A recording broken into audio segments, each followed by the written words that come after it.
Praise the Lord. जय मसीह की साहब एंड सालम टू एवरीवन। मेरे प्रियो, हम लोग महाउपवास काल के आज दूसरे दिन है, तो प्रभु को महिमा मिले। मैं आप लोगों के लिए वीडियो बनाना चाहता हूँ। तो आज आपके साथ एक छोटा सा मैसेज शेयर करना चाहता हूँ, और वो ये है कि आजकल हम बहुत सारे मसीही लोग झूठे हो रहे हैं। हमें झूठ की आत्मा उत्पन्न हो रही है। आज मैं उसी संदर्भ में आपसे कहना चाहता हूँ, सच्चे बनिए। तो मेरे प्रियो, आज एक वचन आपके साथ शेयर करना चाहता हूँ जो आदन की वाटिका में घटी थी। और हम लोग जानते हैं उत्पत्ति 3 अध्याय, उसमें हम 8 से लेकर के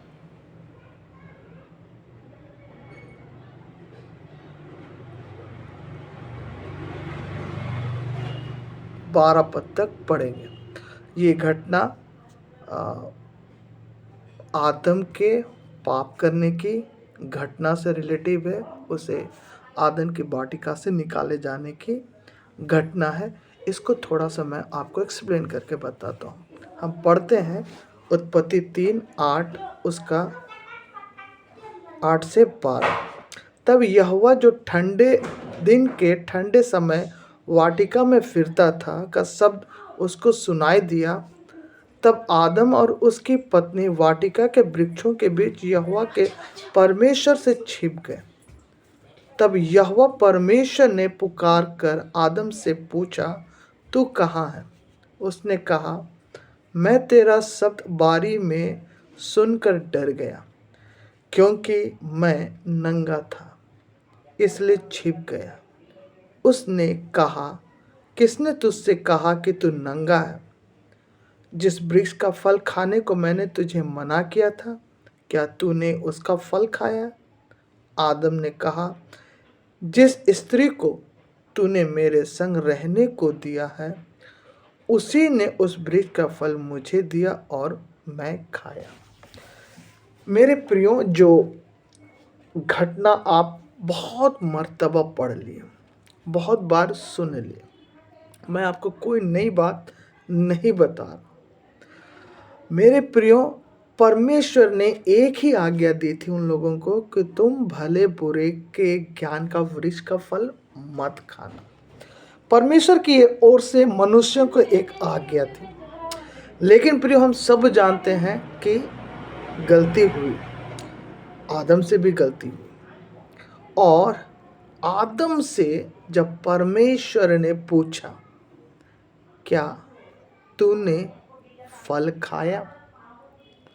तो मेरे प्रियो, उसका जवाब जो था वो यह बताने की कोशिश कर रहा था कि मेरी गलती नहीं है। आप सुन सकते हैं कि उसने कहा कि जिस स्त्री को तूने मेरे लिए बनाया, उसी ने मुझे खिलाया।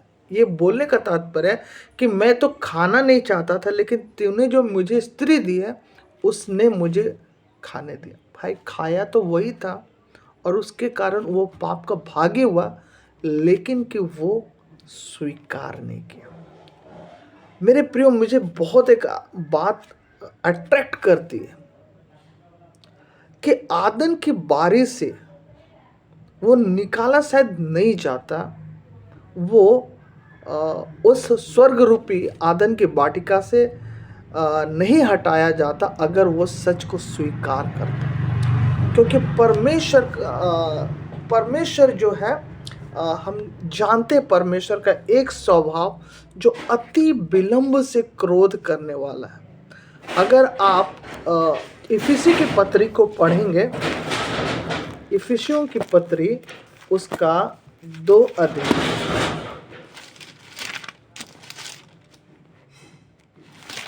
इफिसी की पत्री 2 अध्याय उसका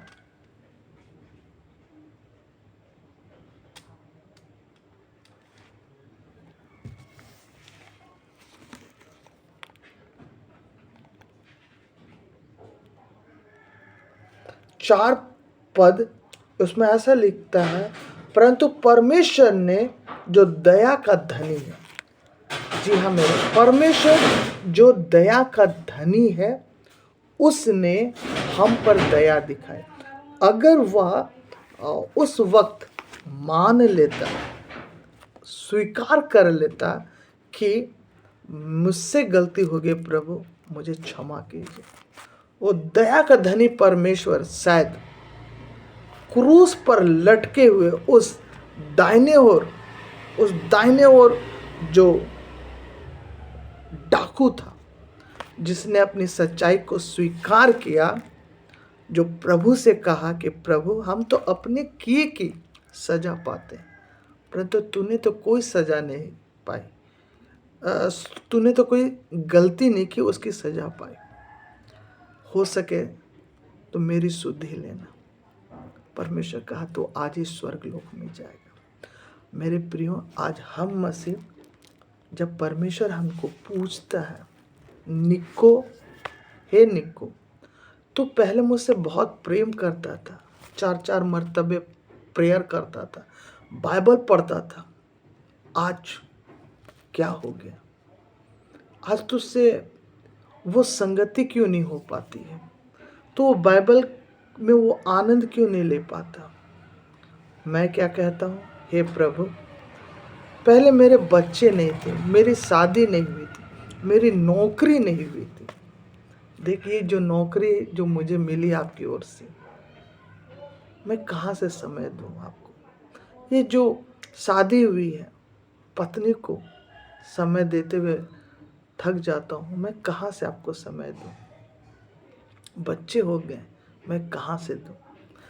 यही आज हम में से हर एक मसीह कर रहे हैं, जो पहले परमेश्वर को बहुत प्रेम करते थे, आज उनका प्रेम ठंडा हो गया। मेरे प्रियो, मेरी तरह सच्चाई को स्वीकार कैसे? मैंने इसे स्वीकार किया कि हाँ प्रभु, ये सब चीज़ तो तूने मुझे आशीष के रूप में दी, और आशीष हमेशा मुझे परमेश्वर की ओर और अंदर लेके जाना चाहिए, मैं उससे बाहर क्यों जा रहा हूँ? प्रभु आपको इस वचन से बहुत तायत की आशीष दे। Praise the Lord. जय मसीह की। यीशु से।